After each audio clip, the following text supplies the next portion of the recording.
नमस्कार दोस्तों, आपका स्वागत है हिमाचल के सबसे ताज़ा खबरों के साथ। आज हम आपको 5 नवंबर 2023 के मुख्य समाचार प्रस्तुत करेंगे।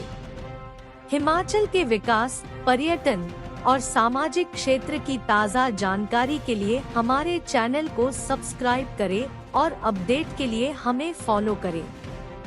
बल्क ड्रग पार्क को 68 करोड़ मंजूर, पानीसतक के लिए जल शक्ति और पीडब्ल्यूडी को मिलेगा पैसा।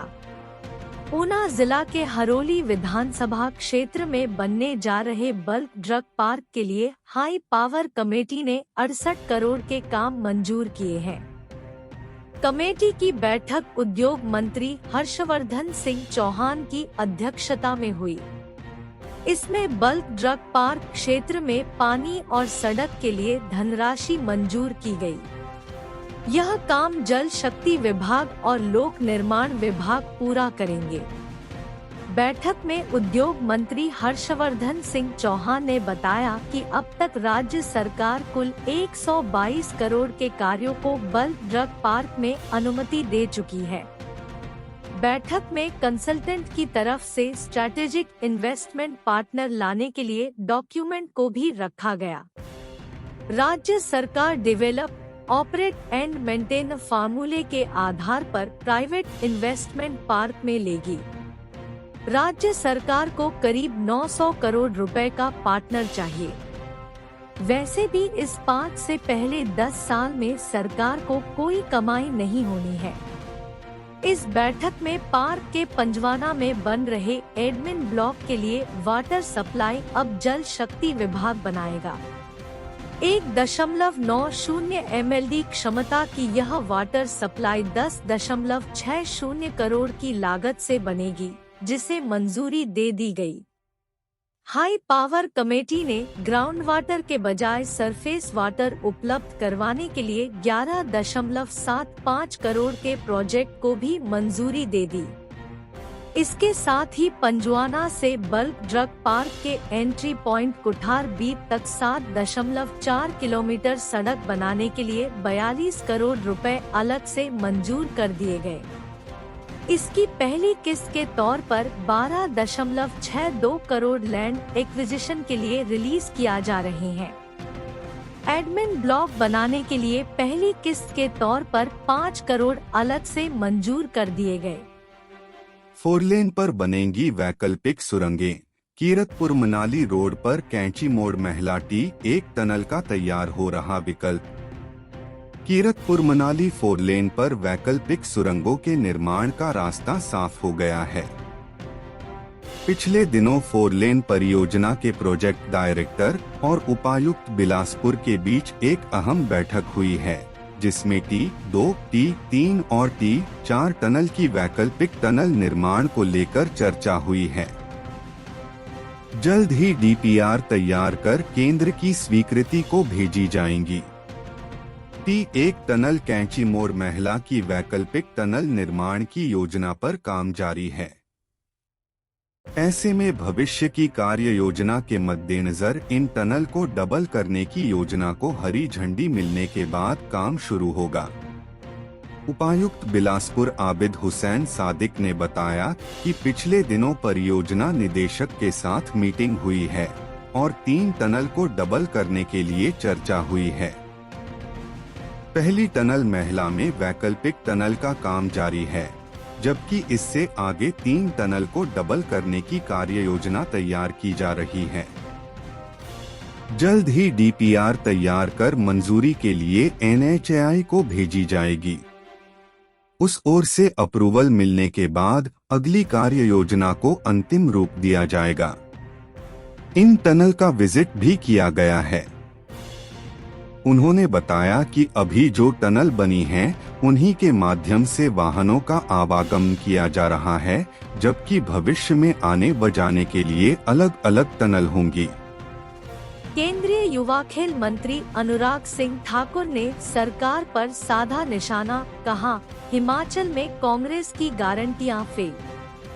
केंद्रीय सूचना एवं प्रसारण और युवा एवं खेल मामलों के मंत्री अनुराग सिंह ठाकुर ने शनिवार को प्रदेश की कांग्रेस सरकार पर जमकर निशाना साधा और कहा कि कांग्रेस सबसे बड़ी ठग पार्टी है जो सिर्फ और सिर्फ सत्ता में आने हेतु झूठी गारंटियां देती है। हिमाचल चुनाव से पहले कांग्रेस ने लोगों को रिझाने के लिए बड़े बड़े वादे किए थे। कांग्रेस के वादों की लिस्ट दिखाते हुए कहा कि इन्होंने युवाओं को 5 लाख नौकरी का वादा किया था जो अभी तक पूरा नहीं हो पाया है। माता बहनों को प्रतिमाह 1500 देने का वादा किया था। अभी तक एक भी माता बहन को यह पैसा नहीं मिला। इन्होंने 300 यूनिट फ्री बिजली देने का ऐलान किया था। आज उल्टा हिमाचल वासियों के बिजली बिल ज्यादा आ है।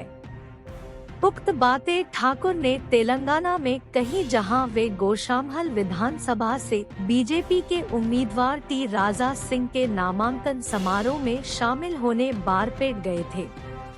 अनुराग ठाकुर ने इस दौरान छत्तीसगढ़ व राजस्थान की कांग्रेस सरकार पर भी जमकर निशाना साधा।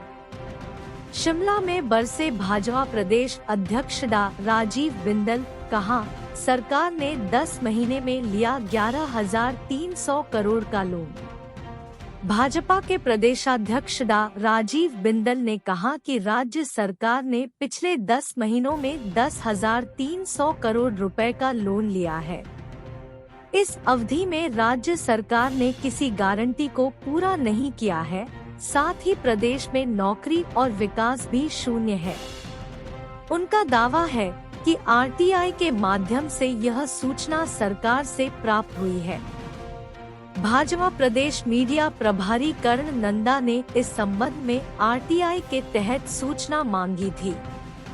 डा बिंदल ने कहा कि सरकार का यह मानना है कि इसके अतिरिक्त भी लगभग 1,000 करोड़ रुपए का लोन सरकार ने अन्य संस्थाओं द्वारा लिया है।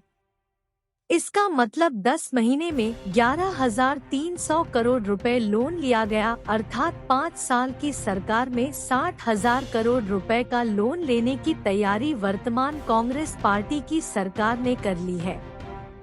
डा बिंदल ने कहा कि ये 12,000 करोड़ रुपए का लोन तो उस सूरत में होगा जब सुक्खू की सरकार ने एक भी नया संस्थान प्रदेश में नहीं खोला, एक भी पुराने संस्थान को स्तरोन्नत नहीं किया, स्वास्थ्य विभाग में एक भी डॉक्टर की भर्ती नहीं की, एक भी पैरा मेडिकल की भर्ती नहीं की। यही स्थिति शिक्षा व अन्य विभाग की है। प्रदेश में विकास कार्य बंद है, केवल वही कार्य चल रहे हैं जिन कार्यों पर केंद्र सरकार से धन प्राप्त हुआ है। इसके अलावा वर्तमान प्रदेश सरकार की सभी व्यवस्थाएं चरमरा गई हैं। प्रदेश में दिन दिहाड़े खून, बलात्कार, महिलाओं के साथ अत्याचार, दुर्व्यवहार आम बात हो गई है। नशे का प्रचलन किस कदर बढ़ा है, उसका परिणाम हमें एनआईटी हमीरपुर में देखने को मिला है। सेब उत्पादक 4 महीने तक फसल के प्रबंधन के लिए तड़पता रहा, परंतु सरकार के विरोधाभासी फैसलों से बागबानों को भारी नुकसान पहुंचा। 1,500 संस्थान बंद। पूर्व भाजपा सरकार के दौरान खोले गए 1,500 से ज्यादा संस्थान बंद करने का निर्णय सरकार की जनविरोधी नीति का ज्वलंत उदाहरण है कि इस बड़े मुद्दे पर किसी भी प्रकार का जवाब जनता को नहीं दिया गया। सरकार ने मुख्य संसदीय सचिव बनाकर कानून और नियम को ताक पर रखा और सरकार की कंगाली का रोना रोते रहे। कैबिनेट रैंक के अनेक पद सृजित किए, परंतु सरकार के पास धन नहीं है, यह कहना नहीं भूले। 45 की रेत 85 में, 35 की बजरी 52 में, कांगड़ा में स्टोन क्रशर बंद होने से हर दिन 40 लाख का नुकसान, सबसे बड़े जिला की अनदेखी। प्रदेश सरकार का स्टोन क्रशर बंद करने का फरमान अब लोगों के लिए आफत बन गया है। व्यवस्था परिवर्तन का नारा देने वाली कांग्रेस को अब लोग इस मुद्दे पर कोसने लग पड़े हैं। स्टोन क्रशर बंद होने से कई वर्ग इससे बेहाल हो चुके हैं। हर हफ्ते 2.5 करोड़ का नुकसान हो रहा है। लोगों का कहना है कि जिला कांगड़ा के क्रशर बंद है, जबकि दूसरे जिला में क्रशर चालू है और इसका फायदा उठाकर क्रशर संचालक रेत बजरी को 3 से 4 गुना दामों पर बेच रहे हैं। एक अनुमान के अनुसार बंद क्रशरों से प्रदेश को रोजाना करीब 40 लाख, हफ्ते में 2 करोड़ 80 लाख और महीने में करीब 12 करोड़ रुपए का नुकसान झेलना पड़ रहा है। क्रशर बंद होने से लोगों को भवन निर्माण सामग्री नहीं मिल पा रही है। अगर मिल भी रही है तो वह भी दोगुने दामों पर, जिससे लोगों को परेशानी का सामना करना पड़ रहा है। सबसे बड़ी परेशानी ठेकेदारों को झेलनी पड़ रही है, क्योंकि उन्होंने विभिन्न विकास कार्यों के टेंडर ले रखे हैं। कुछ ठेकेदारों ने बताया कि जब उन्हें काम अवार्ड हुए थे उस समय रेट कुछ और थे और अब दोगुने से अधिक हो गए हैं। ऐसे में काम रोकने पड़ रहे हैं। HDM, यह वर्ग हो रहे प्रभावित, चाहे वे क्रशर पर काम करने वाले कर्मचारी हो या ट्रांसपोर्टर, टिप्पर, ट्रैक्टर वाले, मजदूर, राजमिस्त्री या ढाबे, चाय से लेकर पेट्रोल पंप वालों पर भी परोक्ष रूप से क्रशर बंद होने की मार पड़ रही है। कई लोग बेरोजगार होकर दिहाड़ी लगाने को मजबूर है। निर्माण कार्यों पर ब्रेक। रेत के रेट 45 रुपए प्रति क्यूबिक थे, जो इन दिनों बढ़कर 85 रुपए तक पहुंच चुके हैं। बजरी के रेट भी 35 से बढ़कर 52 रुपए प्रति क्यूबिक तक है। इस तरह से उनका आर्थिक तौर पर नुकसान भी झेलना पड़ेगा, क्योंकि निर्माण लागत डबल हो जाएगी।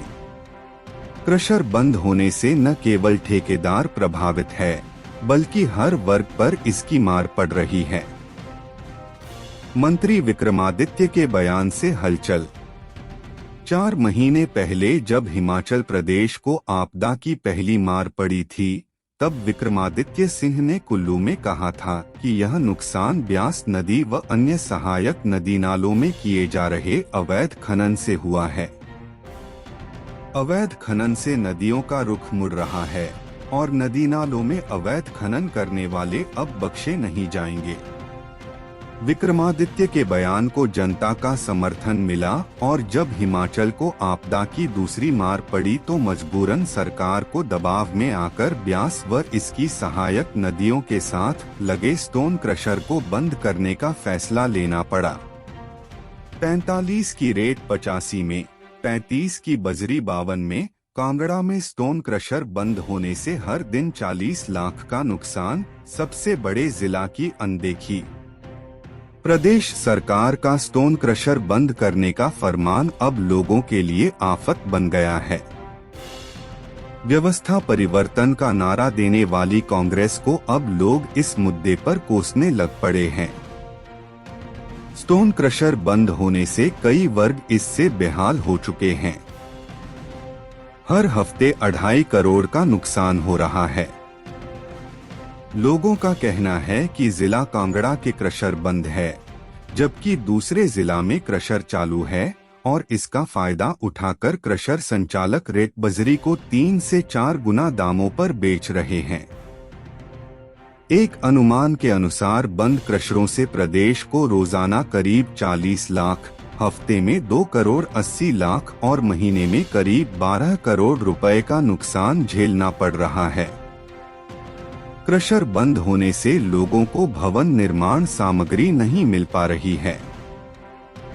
अगर मिल भी रही है तो वह भी दोगुने दामों पर, जिससे लोगों को परेशानी का सामना करना पड़ रहा है।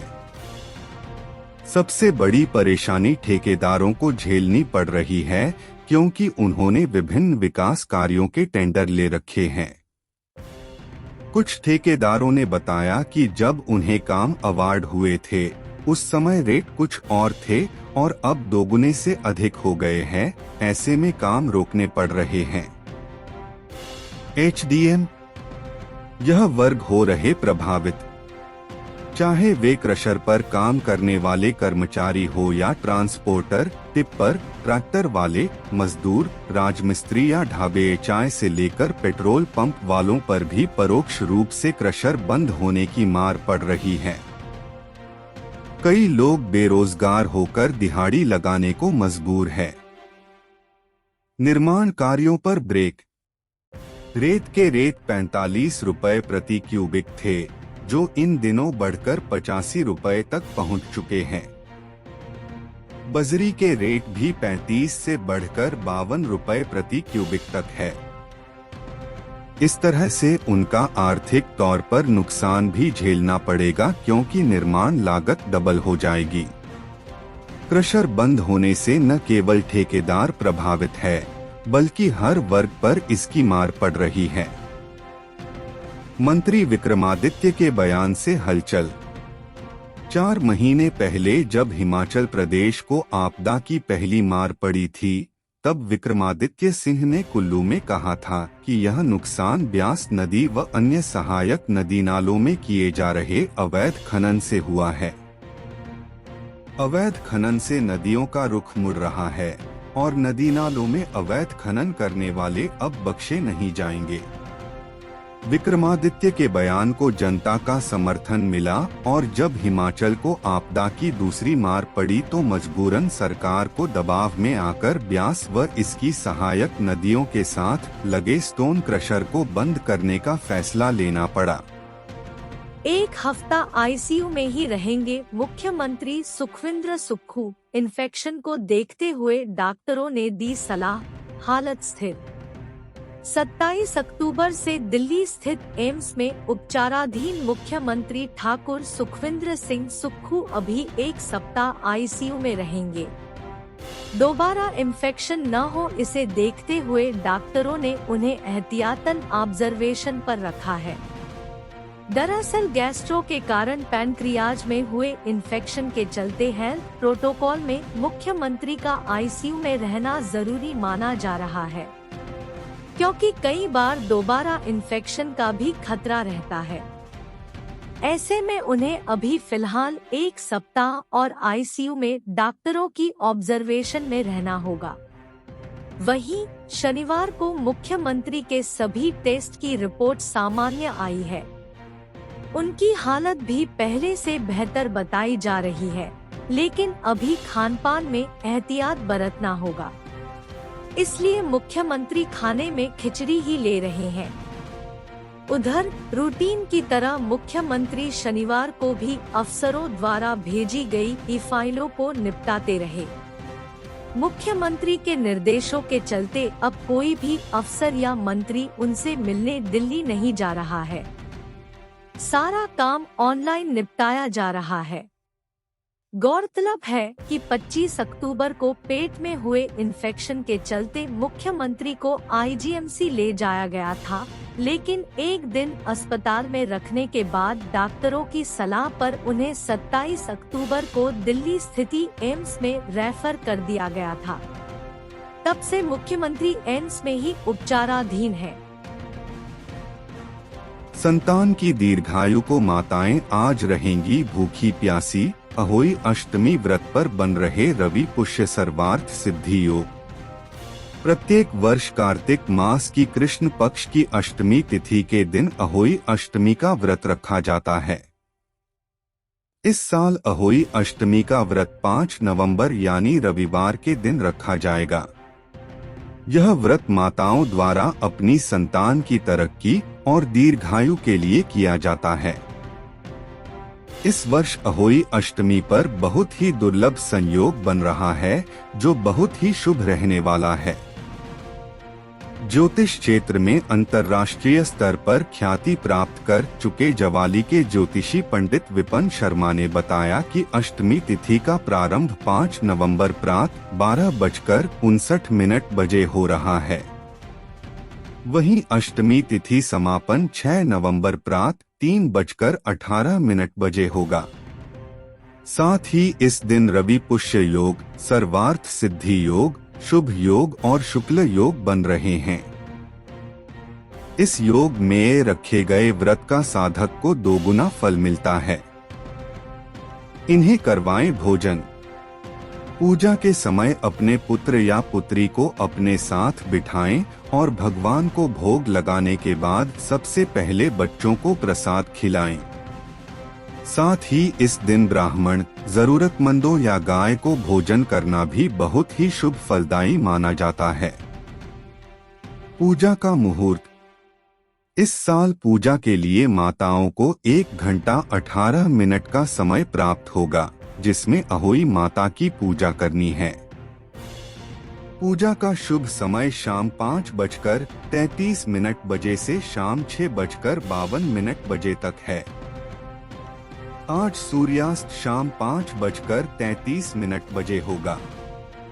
सूर्यास्त के बाद से प्रदोष काल शुरू होता है, उसमें ही अहोई अष्टमी की पूजा करते हैं, इसलिए मनाई जाती है अहोई अष्टमी।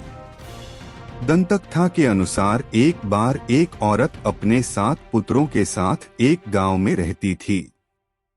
एक दिन कार्तिक महीने में वह औरत मिट्टी खोदने के लिए जंगल में गई। वहां पर उसने गलती से एक पशु के शावक की अपनी कुल्हाड़ी से हत्या कर दी। उस घटना के बाद उस औरत के 7 पुत्र एक के बाद एक मृत्यु को प्राप्त हो गए। इस घटना से दुखी होकर उस औरत ने अपनी कहानी गांव की हर एक औरत को सुनाई।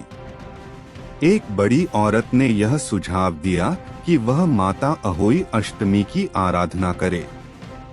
पशु के शावक की सोते हुए हत्या के पश्चाताप के लिए उस औरत ने शावक का चित्र बनाया और माता अहोई अष्टमी के चित्र के साथ रखकर उनकी पूजा करने लगी। उस औरत ने 7 वर्षों तक अहोई अष्टमी का व्रत रखा और आखिर में उसके 7 पुत्र फिर से जीवित हो गए। 7 नवंबर तक पुलिस रिमांड में भेजे पेपर लीक के आरोपी। जेई सिविल भर्ती परीक्षा मामले में कोर्ट में सुनवाई।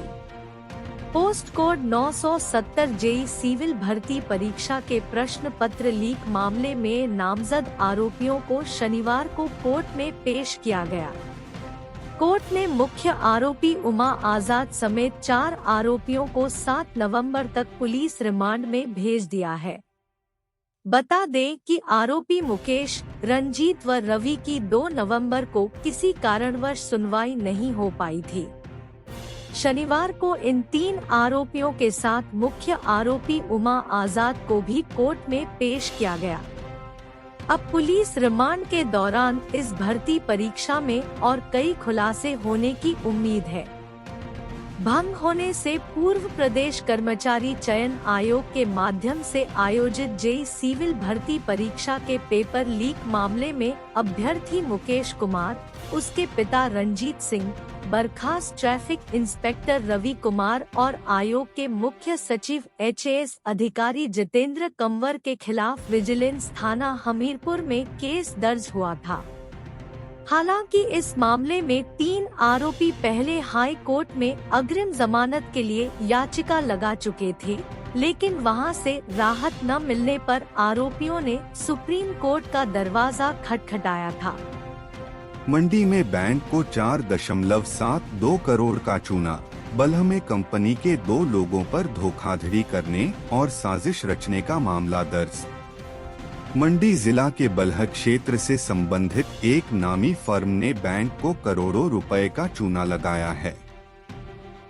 बैंक की शिकायत पर सीबीआई ने फर्म के 2 लोगों के खिलाफ धोखाधड़ी व साजिश रचने का मामला विभिन्न धाराओं में दर्ज किया है। उद्योगपति फर्म ने बैंक ऑफ इंडिया के साथ 4.72 करोड़ रुपए की धोखाधड़ी की है।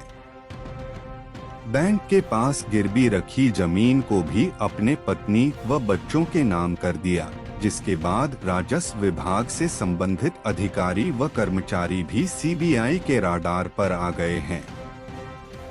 इस मामले में कई लोगों पर गिरफ्तारी की तलवार भी लटक गई है। बैंक ऑफ इंडिया के जोनल उपप्रबंधक रिकवरी चंडीगढ़ ने गत वर्ष 16 नवंबर को सीबीआई के पास उद्योगपति व उसके भाई के खिलाफ शिकायत दर्ज करवाई थी, जिस पर सीबीआई ने मामला दर्ज किया है। जानकारी के अनुसार उद्योगपति ने वर्ष 2007 बिजली उपकरण बनाने और उसकी सप्लाई करने के लिए बैंक ऑफ इंडिया की मंडी शाखा से 5.87 करोड़ रुपए का ऋण लिया था। ऋण लेने की एवज में उद्योगपति उसके भाई ने गुटकर स्थित 5 अप्रैल 2014 बीघा जमीन बैंक के नाम गिरवी रखी थी, लेकिन ऋण न मिलने के 3 साल बाद दोनों भाइयों ने बैंक के पास गिरवी रखी जमीन पत्नी और बच्चों के नाम कर दी थी। ऋण का भुगतान न होने पर बैंक प्रबंधन ने फर्म के खाते को 31 मार्च 2010 को एनपीए घोषित कर दिया था। सीबीआई ने इस मामले में अब बैंक व राजस्व विभाग से पूरे मामले का रिकॉर्ड तलब किया है। हरबंस पटियाल लघु उद्योग भारती के प्रदेशाध्यक्ष बद्दी में परिवार मिलन समारोह में सौंपी जिम्मेदारियां। लघु उद्योग भारती की हिमाचल इकाई का पुनर्गठन व प्रदेश स्तरीय परिवार मिलन समारोह बद्दी में धूमधाम से संपन्न हुआ।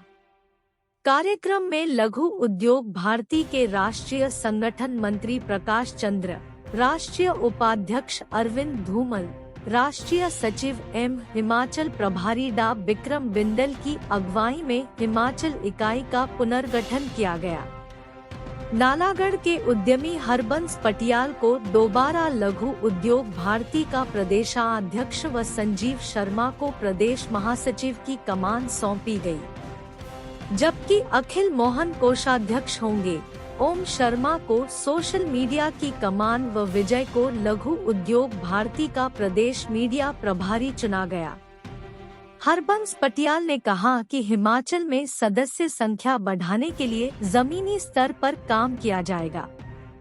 इस अवसर पर लाला रूप नारायण व एमपी शर्मा को पैटर्न, जबकि उत्पाद समूहों के अध्यक्षों में चमन गोयल को food and beverage, Vinod Khanna को टेक्सटाइल एवं गारमेंट, हंसानंद झा को कंस्ट्रक्शन प्रोडक्ट, अभिलाष रामरा को पॉलीमर प्लास्टिक, सुरेंद्र जैन को पैकेजिंग, एनपी कौशिक को ऑटोमोटिव, सतीश सेठी को इलेक्ट्रॉनिक, पीयूष शर्मा को कंप्यूटर हार्डवेयर, सुनील धमीजा को स्टील फर्नीचर उत्पाद समूह का अध्यक्ष चुना गया।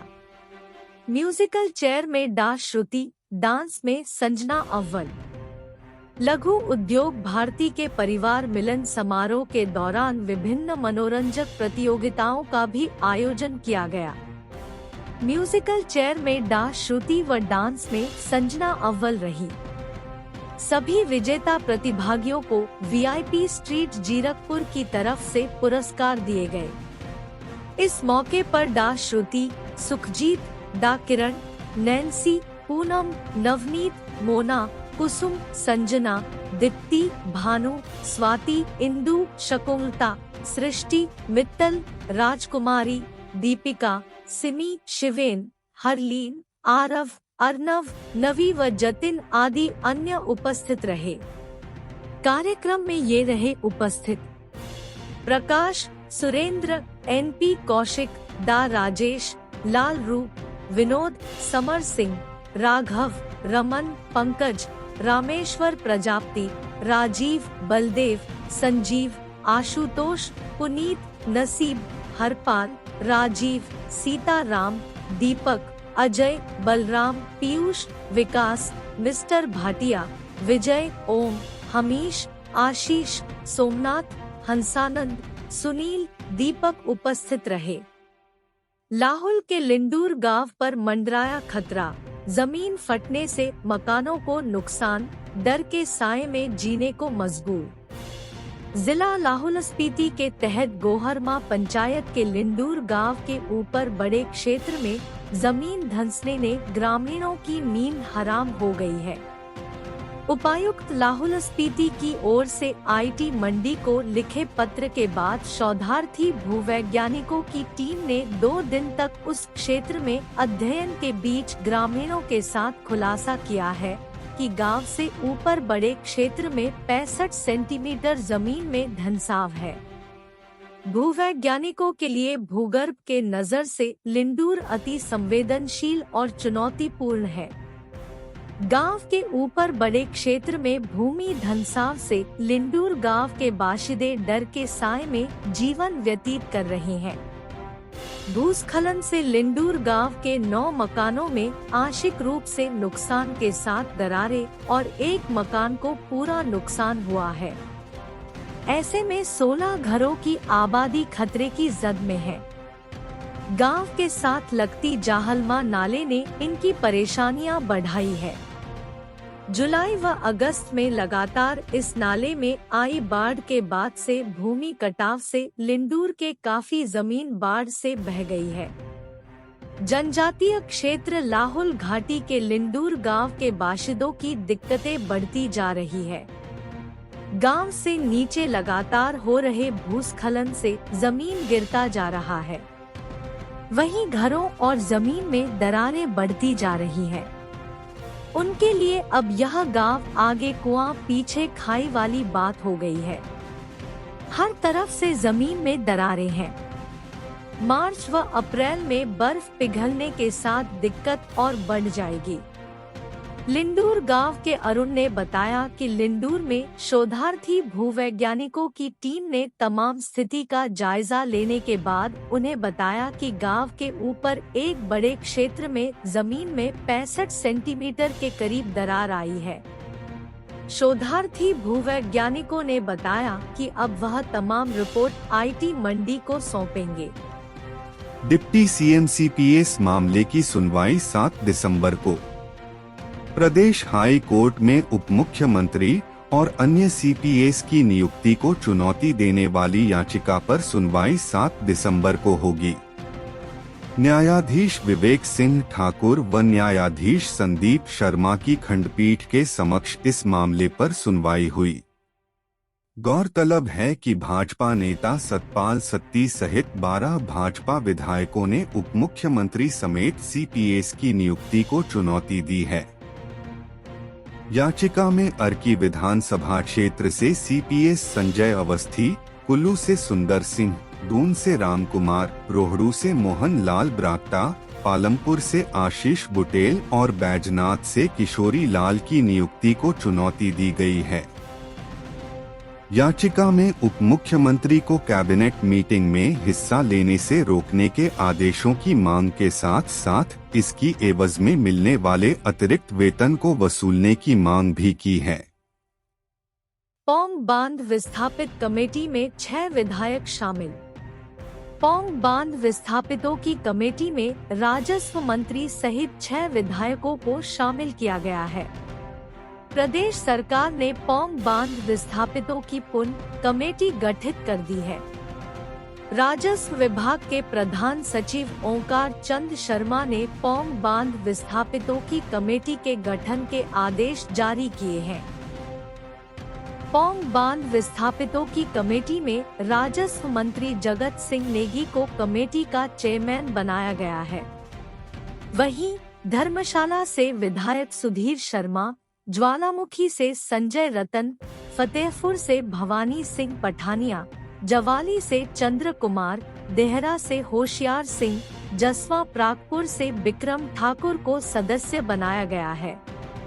इसके अलावा मुख्य सचिव प्रबोध सक्सेना, राजस्व विभाग के प्रधान सचिव, लोक निर्माण विभाग के प्रधान सचिव, जल शक्ति विभाग के प्रधान सचिव, ऊर्जा विभाग के सचिव और वन विभाग के सचिव और बीबीएमबी चंडीगढ़ के chairman, division commissioner Kangra, DC Kangra और राजा का तालाब, chief engineer Beas project Talwara Punjab को सदस्य नियुक्त किया गया है।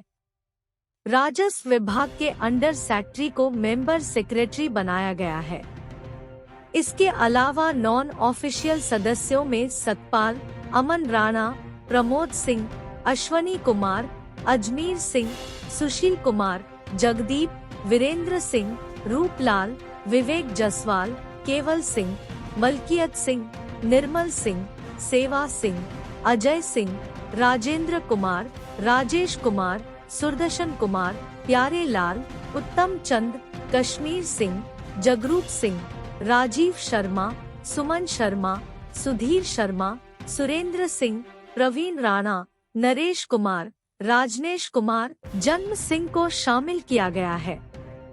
शिमला अमृतसर के बीच 3 दिन उड़ेगी फ्लाइट। प्रदेश में पर्यटन को बढ़ावा एवं पर्यटकों को सुगम यात्रा के दृष्टिगत शिमला अमृतसर विमान सेवा 16 नवंबर से शुरू की जा रही है। विमान सेवा से हिमाचल एवं पंजाब के बड़े शहरों के बीच यातायात में आसानी होगी। एयरपोर्ट प्रबंधन के प्रवक्ता ने जानकारी देते हुए बताया कि इस संदर्भ में विमानन कंपनी एलायंस एयर ने अपना शेड्यूल भी जारी कर दिया है। यह विमान सेवा सप्ताह में 3 दिन मंगलवार, गुरुवार एवं शनिवार को अपने विमान का संचालन करेगा। यह विमान सेवा शिमला से प्रातः 8:10 पर अपनी उड़ान भरेगा तथा 9:10 पर अमृतसर पहुंचेगा। वहीं अमृतसर से प्रातः 9:35 पर उड़ान भरेगा और 10:35 पर शिमला पहुंचेगा। शिमला से अमृतसर का किराया विमान कंपनी द्वारा 1999 रुपए निर्धारित किया है। क्रिप्टोकरेंसी ठगी, सिट के पास पहुंचा 2.5 लाख आईडी का रिकॉर्ड, नेताओं अधिकारियों के नाम भी शामिल। हिमाचल प्रदेश में क्रिप्टोकरेंसी ठगी मामले में 2.5 लाख आईडी का रिकॉर्ड पुलिस विशेष जांच दल (SIT) के पास पहुंच गया है। अब इन लोगों के खातों की जांच शुरू कर दी गई है। इन आईडी में नेताओं, ठेकेदारों, अधिकारियों के नाम भी शामिल हैं। वहीं राज्य के पुलिस महानिदेशक DGP संजय कुंडू लगातार पुलिस SIT प्रमुख व DIG अभिषेक दुल्लर से जांच की पल-पल की जानकारी ले रहे हैं। शनिवार को भी DGP SI प्रमुख DIG अभिषेक दुल्लर से अपडेट लेने के लिए वीडियो कॉन्फ्रेंसिंग करेंगे। DGP ने इस मामले में संलिप्त सभी आरोपियों का पर्दाफाश करने के निर्देश दिए हैं। अब तक पुलिस SIT की ओर से 10 आरोपियों को गिरफ्तार किया जा चुका है, जबकि मुख्य आरोपी सुभाष दुबई भागा है।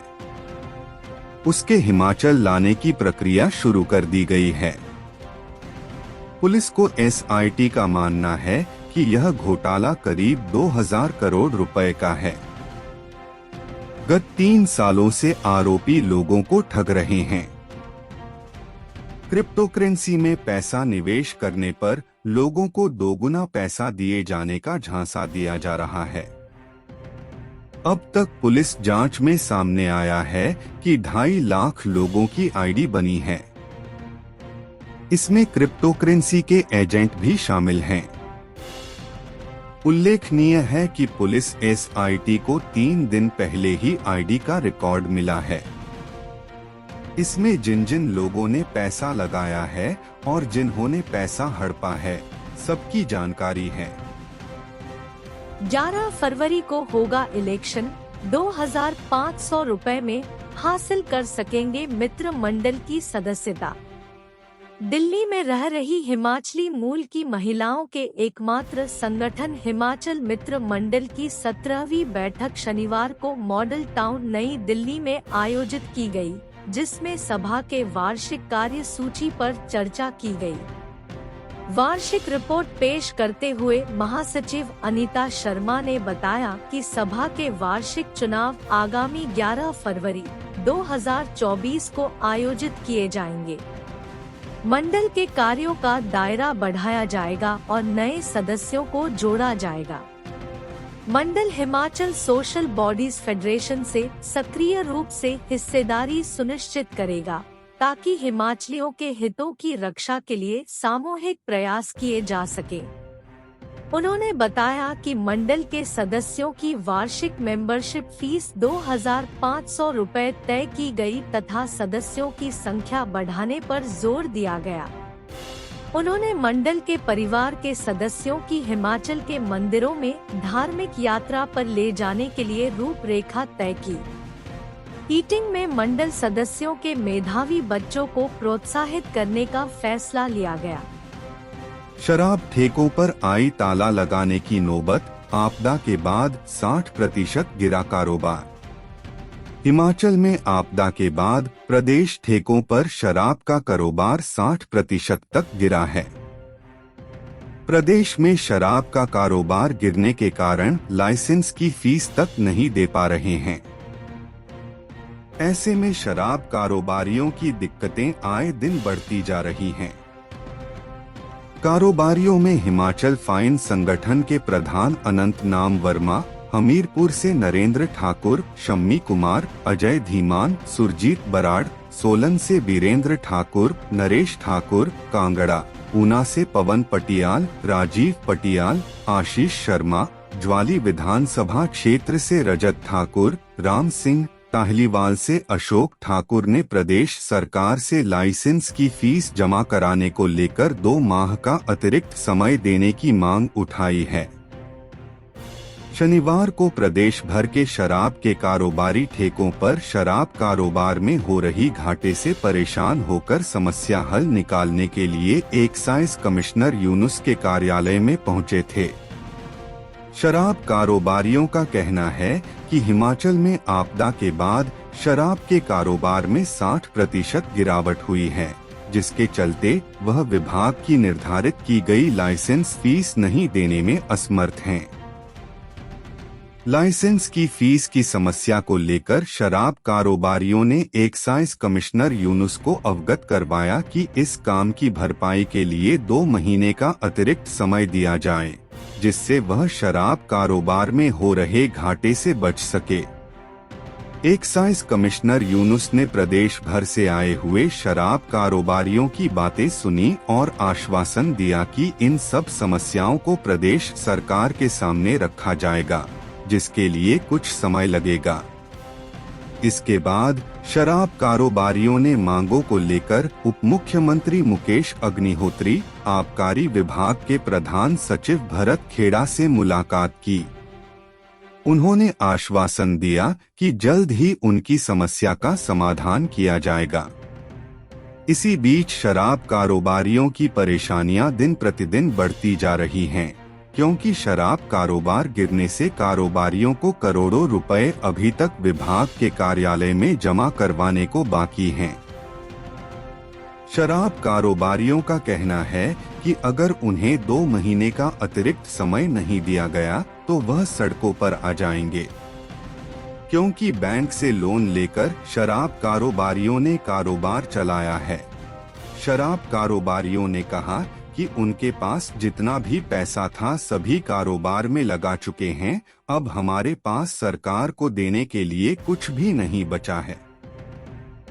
शराब कारोबारियों ने विभाग के अधिकारियों को अवगत करवाया कि बाहरी राज्यों से चंडीगढ़, पंजाब से आने वाली सस्ती शराब ने कारोबार बिल्कुल ठप हो चुका है। दूसरी तरफ टूरिस्ट हिमाचल में न के बराबर है, जिससे शराब कारोबार ठप पड़ा है। शराब कारोबारियों ने कहा कि अगर उन्हें 2 महीने की मोहलत नहीं दी गई तो मजबूरन हमें अपने ठेकों पर ताले लगाकर चाबियां विभाग को कंपनी पड़ेगी। 16 नवंबर से शुरू होगी शिमला अमृतसर हवाई सेवा, हफ्ते में 3 बार होगी फ्लाइट। एयरपोर्ट प्रबंधन ने बताया है कि प्रदेश में पर्यटन को बढ़ावा एवं पर्यटकों को सुगम यात्रा के दृष्टिगत शिमला अमृतसर विमान सेवा 16 नवंबर से शुरू की जा रही है। विमान सेवा से हिमाचल एवं पंजाब के 2 बड़े शहरों के बीच यातायात में सुगमता प्राप्त होगी।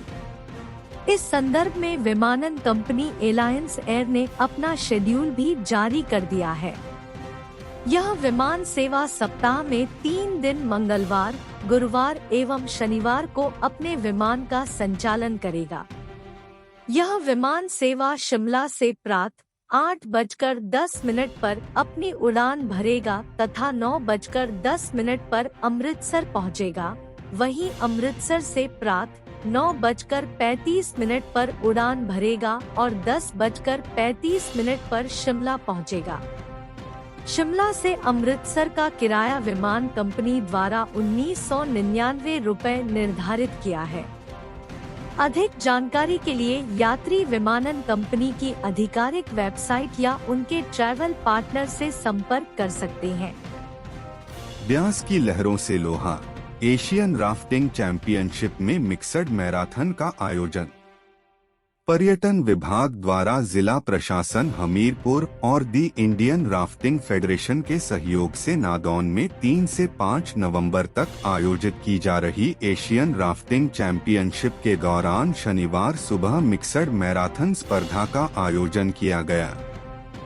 शनिवार सुबह उपायुक्त हमीरपुर हेमराज बैरवा ने ब्यास नदी के घाट पर प्रतिभागी टीमों की राफ्ट्स को हरी झंडी दिखाकर मिक्सड मैराथन स्पर्धा का शुभारंभ किया। इस दौरान एसडीएम अपराजिता चंदेल, पर्यटन विभाग के जिला प्रभारी रवि धीमान, बीडीओ निशांत शर्मा, तहसीलदार अनुजा शर्मा सहित अन्य प्रशासनिक अधिकारी उपस्थित रहे। इससे पूर्व बाल स्कूल नादौन तथा मोनाल स्कूल नादौन के बच्चों ने उपायुक्त का स्वागत किया। उन्होंने भी बच्चों के साथ फोटो खींचवाई। जब प्रतियोगिता आरंभ हुई तो मोनाल स्कूल के बच्चों ने भारत माता की जय के नारों से प्रतिभागियों में खूब जोश भरा। अंतर्राष्ट्रीय स्तर के इस महत्वपूर्ण आयोजन के लिए नादौन का रामलीला ग्राउंड सुंदर ढंग से सजाया गया है। रविवार को चैंपियनशिप के समापन अवसर पर उप मुख्यमंत्री मुकेश अग्निहोत्री मुख्य अतिथि के रूप में उपस्थित रहेंगे। शनिवार को दोपहर बाद के सत्र में प्रतिभागी टीमों ने ब्यास नदी में प्रैक्टिस की। चैंपियनशिप के अंतिम दिन 5 नवंबर को सुबह 8:30 बजे पुरुषों की मैराथन स्पर्धा आयोजित की जाएगी। दोपहर बाद लगभग 2 बजे समापन समारोह आरंभ होगा, जिसमें उप मुख्यमंत्री मुकेश अग्निहोत्री विजेता टीमों को पुरस्कार वितरित करेंगे। समापन समारोह में सांस्कृतिक कार्यक्रम भी आयोजित किए जाएंगे। इन कार्यक्रमों में हिमाचल प्रदेश के प्रसिद्ध कलाकार एवं Indian Idol fame Anuj Sharma, voice of Punjab के विजेता गौरव कौंडल और कई अन्य नामी कलाकार लोगों का भरपूर मनोरंजन करेंगे। समारोह में थल सेना के जांबाज स्काई डाइविंग और अन्य रोमांच भरे करतब भी दिखाएंगे। उपायुक्त हेमराज बैरवा ने बताया कि एशियन राफ्टिंग चैंपियनशिप के सफल आयोजन के लिए पूरा प्रयास किया जा रहा है। इसमें देश विदेश से आई टीमों के लिए सभी आवश्यक प्रबंध किए गए हैं। उन्होंने जिला वासियों और विशेषकर वाटर स्पोर्ट्स एवं एडवेंचर प्रेमियों से नादौन में राफ्टिंग के रोमांच का आनंद लेने को कहा। धर्मशाला की विजिलेंस इकाई सर्वश्रेष्ठ फील्ड इकाई घोषित। सतर्कता जागरूकता सप्ताह कार्यक्रम के विजेता प्रतिभागी नवाजे। विजिलेंस ब्यूरो द्वारा सतर्कता जागरूकता सप्ताह कार्यक्रम के तहत इन हाउस प्रतियोगिताओं का भी आयोजन किया गया। इसमें विजिलेंस इकाई नाहन ने अन्वेषण अधिकारियों के लिए ऑनलाइन क्विज प्रतियोगिता जीती, जिसमें विजिलेंस इकाई धर्मशाला को सर्वश्रेष्ठ फील्ड इकाई घोषित किया गया। विजिलेंस इकाई धर्मशाला के उपनिरीक्षक प्रताप चंद को सर्वश्रेष्ठ अन्वेषण अधिकारी आंका गया एवं विजिलेंस इकाई ऊना के उपनिरीक्षक जसबीर चंद को सर्वश्रेष्ठ डिटेक्शन ऑफिसर घोषित किया गया। विजिलेंस द्वारा पिछले वर्ष कुल 66 मामले दर्ज किए, जिनमें से 13 ट्रैप मामले थे। इसके अलावा ब्यूरो द्वारा भ्रष्टाचार से संबंधित 355 शिकायतों को भी अंतिम रूप दिया गया। विजिलेंस ने पिछले वर्ष में 66 मामले दर्ज किए हैं, जिनमें से 13 ट्रैप मामले शामिल है। सतर्कता मुख्यालय शिमला में शनिवार को सतर्कता जागरूकता सप्ताह कार्यक्रम को लेकर पुरस्कार वितरण समारोह आयोजित किया गया। कार्यक्रम में सेवानिवृत्त आईपीएस अधिकारी हिमांशु मिश्रा और एडीजीपी विजिलेंस सतवंत अटवाल त्रिवेदी ने बतौर मुख्य अतिथि शिरकत की। एडीजीपी सतवंत अटवाल त्रिवेदी ने बताया कि राज्य सतर्कता एवं भ्रष्टाचार रोधी ब्यूरो द्वारा 30 अक्टूबर से शनिवार तक सतर्कता जागरूकता सप्ताह का आयोजन किया। इस वर्ष के कार्यक्रम का विषय भ्रष्टाचार का विरोध करें, राष्ट्र के प्रति समर्पित रहें था। इस दौरान ब्यूरो की जिला इकाइयों द्वारा विभिन्न गतिविधियां आयोजित की गई, जिसमें स्कूली छात्रों की रैली, पैम्फलेट वितरण, शिकायत निवारण शिविर, भ्रष्टाचार से लड़ने के तरीके पर शैक्षिक संस्थानों में व्याख्यान आदि। गत मास में ऑनलाइन पोस्टर मेकिंग, नारा लेखन और निबंध लेखन प्रतियोगिताएं भी आयोजित की गई। स्कूल स्तर पर पोस्टर बनाने की प्रतियोगिता में प्रथम पुरस्कार Tania Mohindra senior secondary school Nahan, दूसरा पुरस्कार Manisha Katnoria DAV centenary school Una और तीसरा पुरस्कार Kanishk Dhiman senior secondary school Takka जिला ऊना ने हासिल किया है। इसके अलावा पोस्टर बनाने की कॉलेज स्तर की प्रतियोगिता में प्रथम पुरस्कार Karan Kumar Himalayan group of professional institute Kala Amb जिला सिरमौर, द्वितीय पुरस्कार अंजलि ठाकुर बणी घुमारवी जिला बिलासपुर एवं तृतीय पुरस्कार अनामिका महाराणा प्रताप राजकीय महाविद्यालय अम्ब जिला ऊना ने हासिल किया। निबंध लेखन में हिम अकादमी की अन्वेषिका फर्स्ट। निबंध लेखन में प्रथम पुरस्कार अन्वेषिका शर्मा हिम अकादमी हमीरपुर, द्वितीय पुरस्कार मुनीश कुमार राजकीय पॉलिटेक्निक सुंदरनगर जिला मंडी एवं तीसरा पुरस्कार Daljit Singh SVGM boys senior secondary school Sirmaur ने प्राप्त किया है। नारा लेखन प्रतियोगिता में पहला पुरस्कार हुसन शर्मा निवासी गांव सरधवार तहसील बलह जिला मंडी, दूसरा पुरस्कार दक्ष सरवाल निवासी गांव सलोह जिला ऊना और तीसरा पुरस्कार लक्ष्मी देवी निवासी गांव पंडोगा जिला ऊना ने हासिल किया है। रोहडू में जले मकान, 20 लाख राख, गंगटोली क्षधार में लपटों ने बरपाया कहर, 2 परिवार बेघर। रोहडू के गंगटोली तथा चिड़काम के खशधार में 2 अलग अलग घटनाओं में 2 मकान आग की भेंट चढ़ गए। अग्निकांड में 20 लाख रुपए का नुकसान हुआ है। पहली घटना रोहडू के गंगटोली में हुई, जहां पर शेखल निवासी सुनील नागता के घर में आग लगने से 2 कमरे पूरी तरह जलकर राख हो गए।